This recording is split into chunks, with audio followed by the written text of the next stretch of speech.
Tomorrow, no less, Manchester City, of course, play Manchester United in the FA Cup. Manchester United, they're trying to maintain their record. Jim, have been the only English side to do the treble. Yes. And that is more important than winning the FA Cup, I feel, for some Man United fans. In a weird way, yeah. It's also, it's really easy to forget that Man United won the match the last time they met. They beat them 2-1 in whenever it was, January. I think everyone sees a treble as a foregone conclusion for Man City. I don't necessarily think it's going to be as simple as that. I think this is going to be a bit of a battle, and I'm not sure who I'm leaning towards as winners. Actually, I think Man United have got more of a chance than people are giving them.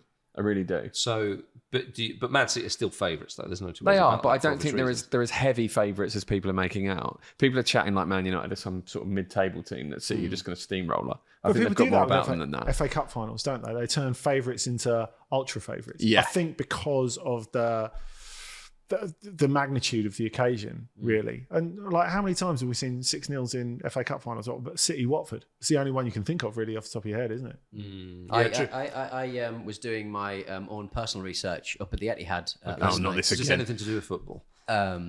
I went to watch Coldplay. Okay. And right. at the Etihad. But when I was coming down the motorway, I did spot, driving down the motorway, I did spot a Manchester United bus. Right. So it looks like they're repositioning their bus, presumably to pick up the players from the airport. Because I can't imagine there were footballers going down the M4. I don't really know what was M1. That. M1, is it right? But I do sort of think that I can sort of confirm that they are on course to be here.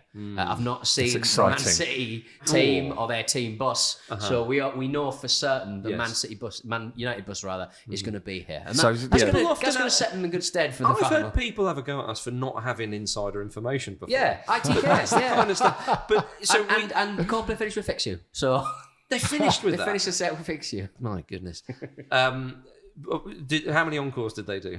It was a sort of rolling encore. I think Tim Booth from James was supposed to be coming up to sing a song, but no, he was just shouting, "Sit down." We've had enough. Got COVID. Thank you, Jim. That was very much a 90s gag. It was good, though. You are a 90s gag. The gag that keeps on gagging.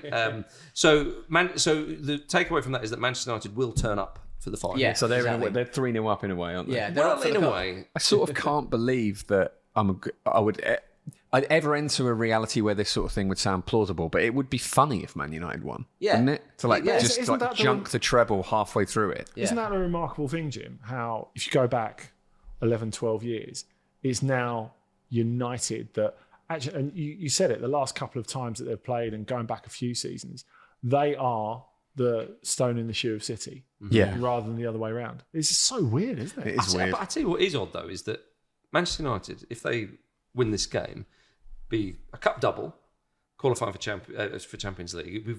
That's a good season. Solved the Ronaldo conundrum as well. Yeah, just get rid of him. And that is, that wasn't simple, was it? Ten Hag had to really assert his authority there. And he did it really well. Ten Hag has had a blinder this season. No two ways about that. Unless they lose 7-0 and take, beat Watford's unwanted record or whatever. Take the League Cup off of them. Yeah. Sorry, we're not having that. Was so bad. You can't have that one. And it belongs to Man City. This one really does. But it would take something spectacular. Looking at Manchester City, you would imagine they would play. I mean, he's got so many options, Pep Guardiola. But the team picks the 11 picks itself. But you think he'll go for that 11 that I think it does, because I think what we've seen from Guardiola this season is that he's still a student of the game and he's happy to learn from his mistakes. He's not overcomplicating things this season. They can win games without playing well.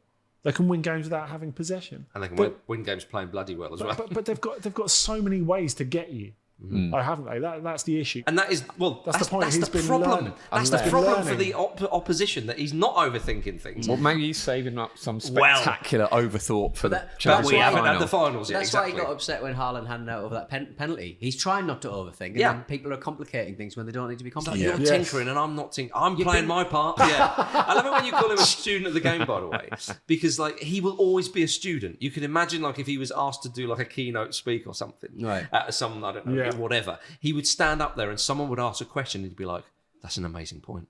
Elaborate on that point. In fact, no, you should be here. And he would sit down and take notes. He's ChatGPT, he just wants data, doesn't he? It's all he wants. He needs inputs. That's all he wants. But Jim, Manchester United, what do we expect from them then? Because you've talked them up a little bit, understandably so. Casemiro's going to have a lot on his plate. He is going to have a lot on his plate. I think Marcus... And he's played brilliantly this season. He has played brilliantly this season. I think Marcus Rashford is going to have a big part to play in that. So I think they'll be fairly direct. I think they'll take City on. I don't think they're going to sort of surrender possession to City or anything and try and sort of cagily feel them out that way. I think they'll go for it. And I think actually... surely they've got to play on the break, though. Like, to try and match them in possession, that's just... I think it's very risky to cede possession to them in a one-off game like this. Right. You've got to set out your stall a bit. Right. And if Ten Hag will have different ideas, though. He knows way more about this than me. Yeah, okay. And Luke Shaw hid from Fulham, didn't he? So he's back for the match. Did he? Is that what it was? Yeah. Yeah, could be deployed in centre half. Are we going to see Harry Maguire at all? See it over the line? Come on. Like he did in the League Cup final. Apparently they're going to give him 10 million quid to go away. I thought you were going to say 10 think minutes that's probably unlikely. It's the last sideshow in Ten Hag's life, isn't it, really? Yeah. He's dealt with so many different, quite difficult problems, PR-wise and otherwise. But this time round, he's just one last job. If Man United are a goal up and the clock is they wanted to get over the line. Big Hazard Maguire is coming on, heading balls away. Retains the treble in a way. Yeah. That's what he did. They are trying to retain a treble, aren't they? Well, okay. The thing is, he's trying to gain a double. Okay, let's talk about the here and now. He's an all-purpose tool, isn't he? Because I'm sure if they're a goal down going into the last 5 minutes. Yeah. I think he's a spanner, isn't he? Oh, poor old Harry. Cheers for watching another fantastic clip from the Football Ramble podcast. Make sure you click like on this video and subscribe to the channel, which means you will not miss a single upload.